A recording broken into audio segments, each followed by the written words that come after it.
Olá, eu sou o professor Carlos Kleber. Esse é o ME07, Aplicações e Segurança, da disciplina Redes de Computadores. Este é o nosso sumário.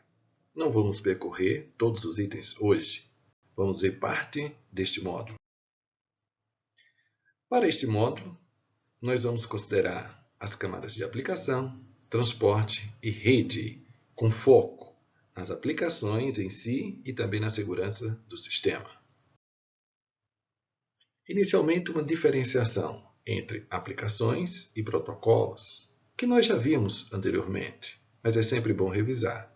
Vejam só uma aplicação, correio eletrônico. Então, utilizo um protocolo da camada de aplicação, no caso é o SMTP, e utilizo um protocolo da camada de transporte, que é o TCP.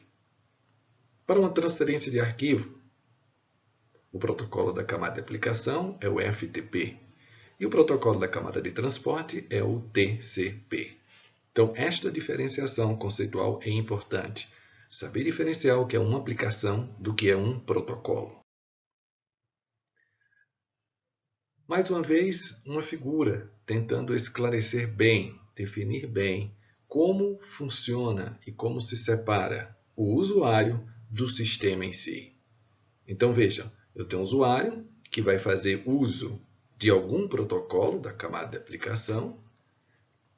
Este conteúdo gerado pelo usuário através de um programa, ou seja, através de um processo que é uma aplicação, passará então para a camada de transporte. Web e HTTP. Então vamos começar relacionando a aplicação e um protocolo. No caso, a aplicação web e, neste caso, o protocolo HTTP. Então veja, a web foi a primeira aplicação da internet a chamar a atenção do público em geral. A web opera sob demanda. Os usuários recebem o que desejam e quando desejam.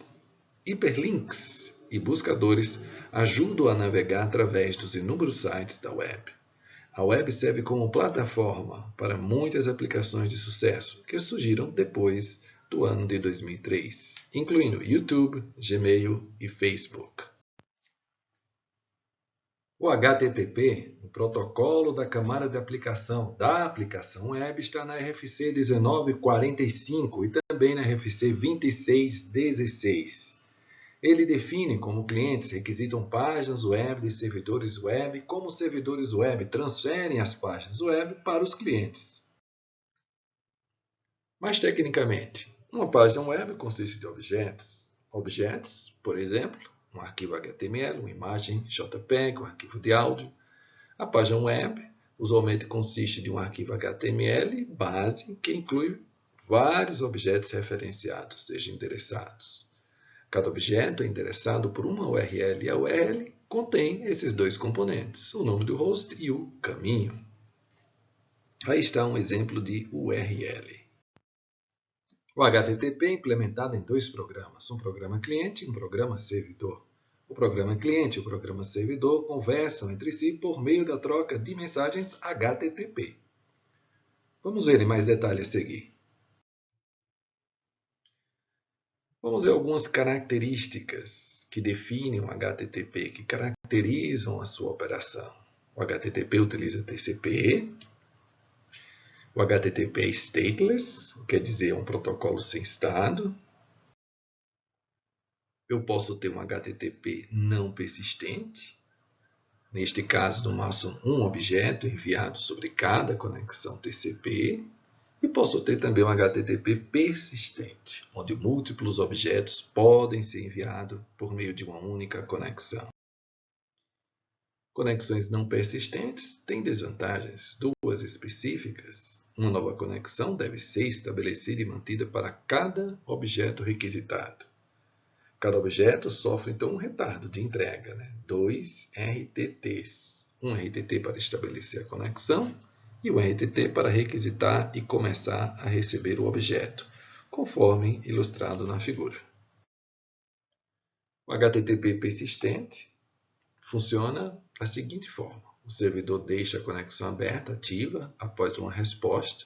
Mensagens subsequentes entre o mesmo cliente e servidor são enviadas pela mesma conexão. O HTTP persistente sem pipeline.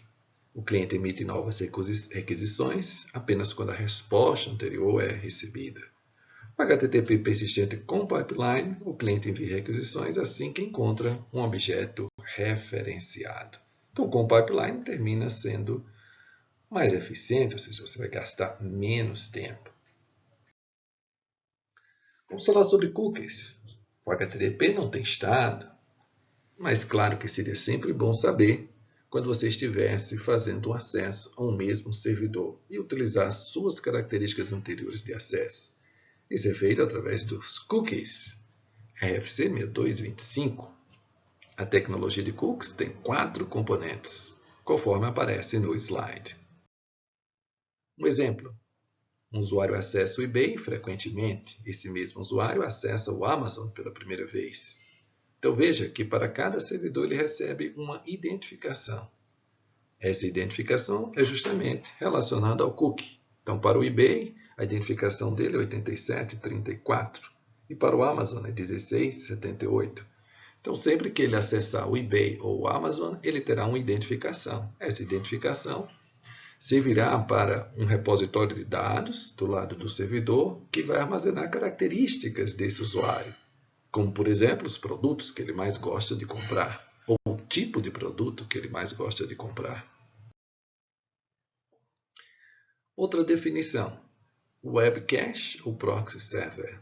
São sinônimos. Serve para quê? Para evitar que todas as vezes que você solicite uma página, você tenha que solicitar do servidor original. Então, a ideia é manter uma cópia da página em um servidor intermediário que está próximo a você geograficamente. Então, se o objeto existe, um web cache, então o web cache envia o objeto. Caso contrário, o web cache solicita o objeto do servidor de origem. Neste caso, ele vai armazenar localmente para que da próxima vez que for solicitado, ele já o tenha localmente. Claro que pode acontecer da cópia do web cache estar desatualizada. Então, nessa situação, o que vai ocorrer é a utilização de um método, que é um método baseado em if modified since, ou seja, um get condicional. Então, quando o proxy recebe uma solicitação do cliente, ele faz uma verificação no servidor de origem se a página foi atualizada. Se foi atualizada, o servidor devolve a ele essa página atualizada para que ele então possa repassar para o cliente. Caso contrário, ele envia a cópia local que ele já possui. Um outro protocolo de transferência de arquivo, o FTP. Aí está esquematicamente mostrado na figura que vocês podem ver no slide. O usuário interage com o FTP usando uma interface. O usuário primeiro fornece o hostname, o processo cliente FTP no host local estabelece uma conexão TCP. O usuário então fornece sua identificação e senha, que são enviadas através da conexão TCP. E após autorização, o usuário copia os arquivos desejados que estão armazenados. O FTP e HTTP, na realidade, são protocolos de transferência, conforme a gente acabou de ver. Mas só que o FTP utiliza duas conexões TCPs paralelas e mantém informações de estado, conforme figura. Uma das conexões está na porta 21 e a outra está na porta 20. A conexão de controle é 21, a conexão de dados é na porta 20. Se, durante a mesma sessão, o usuário quiser transferir outro arquivo, então o FTP abrirá outra conexão de dados. A conexão de controle não, vai permanecer sempre aberta, ou seja, durante toda a sessão do usuário. Conexão de controle separada da conexão de dados, ou seja, o FTP envia informações de controle fora da banda. Já o HTTP, em uma forma comparativa, envia informações de controle dentro da banda e é sem estado. O servidor FTP mantém informações de estado do cliente. Agora, o correio eletrônico, uma aplicação tão comum. Temos 3 componentes essenciais, é o agente de usuário, o servidor de correio e o SMTP. Aqui o exemplo. onde a Alice estaria enviando para Bob uma mensagem de e-mail. Então, vai passar através do servidor de correio de Alice, vai passar através do servidor de correio de Bob, até finalmente encontrar Bob. Nesta figura, nós temos os protocolos discriminados, que estariam sendo o que normalmente são utilizados. O SMTP, para alcançar o servidor de correio de Alice, o SMTP para a conversação entre os servidores, e o POP3, o IMAP, o HTTP para o agente de Bob. Com a observação de que o agente de usuário pode usar HTTP em vez de SMTP para enviar mensagem para o seu servidor de correio. Chegamos então a DNS, Domain Name System. Mas o que é isso exatamente? Endereços IP são usados para endereçar datagramas na rede. Nomes são usados por humanos. Pergunta: como relacionar nomes com endereços IP? Resposta: utilizando DNS. Então, DNS é uma base de dados distribuída, é um protocolo da camada de aplicação e é empregado por outros protocolos da camada de aplicação, como HTTP, SMTP, FTP, para traduzir hostnames fornecidos pelos usuários em endereços IP.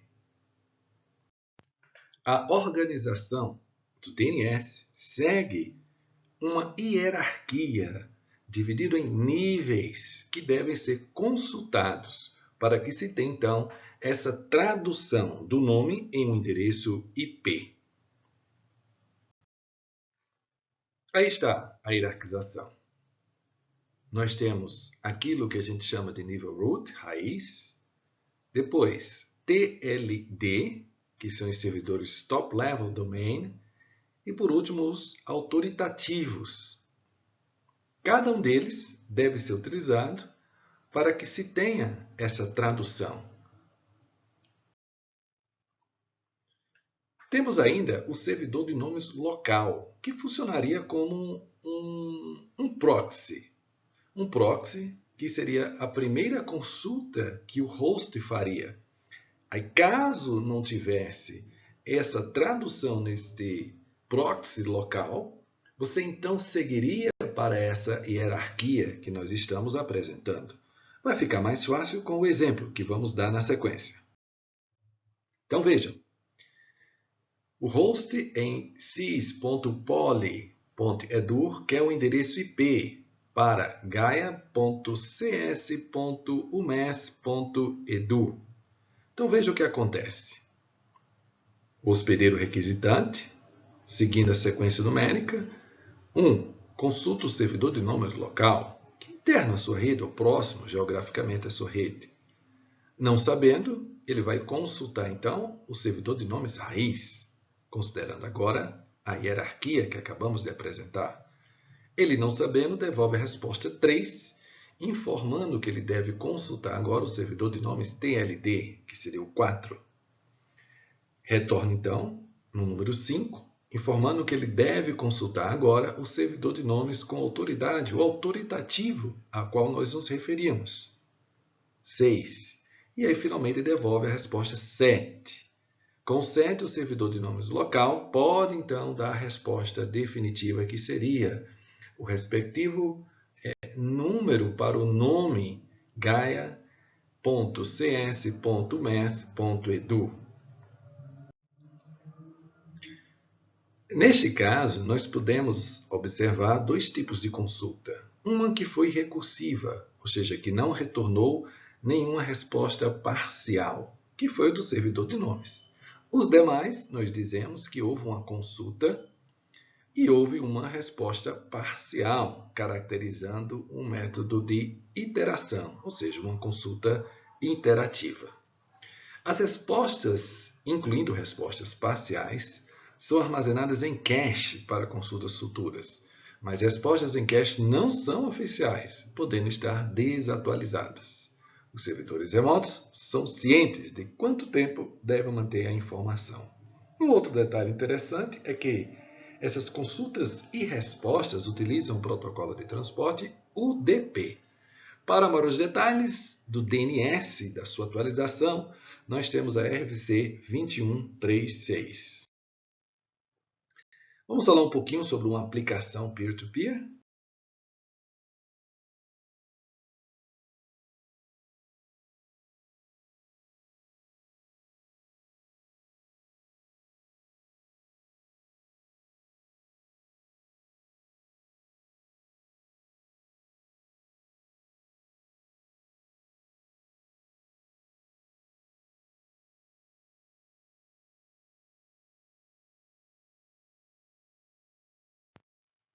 Para essa discussão, nós vamos considerar inicialmente uma avaliação quantitativa por meio de formulações, comparando um cliente-servidor com um paradigma peer-to-peer, ou seja, distribuído, onde todos podem colaborar com essa distribuição. Aí, na sequência, a gente comenta sobre o protocolo BitTorrent e a sua operação. Aí está. Vamos tratar sobre a escalabilidade, ou seja, sobre a condição de você ter um sistema que cresce, mas que se mantém com uma performance adequada. Então vejam aí. Esse é um cenário em que existe um servidor e um arquivo F, e esse arquivo F deve chegar a todos esses clientes que estão aí posicionados, utilizando a rede internet. Se nós fizermos algumas formulações, algumas considerações sobre o tamanho do arquivo, sobre a capacidade de upload e a capacidade de download, nós vamos encontrar estas formulações que estão aí abaixo. Peço que vocês leiam com atenção e vocês vão facilmente chegar a estas formulações. Aí nós temos a consideração agora de uma alternativa. Em vez de ser apenas aquele servidor da figura passada, nós considerarmos que todos os elementos constituintes da rede, ou seja, os próprios clientes, poderiam também participar dessa distribuição desse arquivo. Se fizermos isso, nós vamos chegar a estas formulações que aí estão sendo mostradas. Se nós traçarmos as curvas, nós vamos então perceber facilmente que o paradigma peer-to-peer é bem mais escalável do que o cliente-servidor. Aí está, mais uma vez, uma figura destacando as equações ou as formulações que nós obtivemos. Os slides a seguir falam sobre o famoso protocolo BitTorrent, que é um protocolo de replicação de arquivos. Vocês vão ver, ao longo dos slides seguintes, toda a descrição textual. No entanto, nós seremos mais ágeis nessa apresentação e já vamos direto para a figura. Peço que leiam depois os slides para ter os detalhes que são mencionados. Aí está. Então, estamos considerando a situação em que a Alice chega ao sistema, deseja receber um arquivo e vai receber isso a partir de 3 vizinhos. O primeiro passo é localizar aquilo que se chama de rastreador ou tracker. Ele é uma espécie de gerente. Ele tem a lista de todos os elementos que já estão na rede participando da replicação. Com essa lista em mãos, a Alice então tenta estabelecer conexões TCP aleatoriamente. A partir do momento que essas conexões TCP são estabelecidas, começa então a haver a troca de pedaços do arquivo. Sim, porque o arquivo ele é compartilhado por meio de seus pedaços. Um aspecto bastante interessante é que esses pedaços são enviados não na ordem, mas sim de acordo com a sua raridade. E por raridade, entenda-se os pedaços que são menos replicados até aquele instante de tempo. Esse é o segredo do BitTorrent. Aqui eu tenho uma figura ilustrativa desses passos que eu acabei de descrever para vocês. Os detalhes da operação, explicitando a conexão TCP. O destaque sobre essa política de seleção de pedaços, baseado no mais raro, e a política de seleção dos peers, ou seja, dos elementos ou dos vizinhos com os quais você vai compartilhar seus pedaços. Aqui está destacando a condição do pedaço mais raro. Neste slide são fornecidos mais alguns detalhes, falando sobre, por exemplo, a temporização que existe para que sejam tentados novos vizinhos, ou seja, novos elementos para a distribuição dos pedaços do arquivo. O detalhamento sobre a política, por exemplo, tit for tat, que é um dos sucessos, onde você só ganha se você também compartilhar. E assim nós chegamos ao final da primeira parte. Espero que vocês tenham gostado e deixo vocês com essa reflexão. Como funciona a segurança em redes de computadores? Até o nosso próximo encontro. Um grande abraço e fiquem com Deus.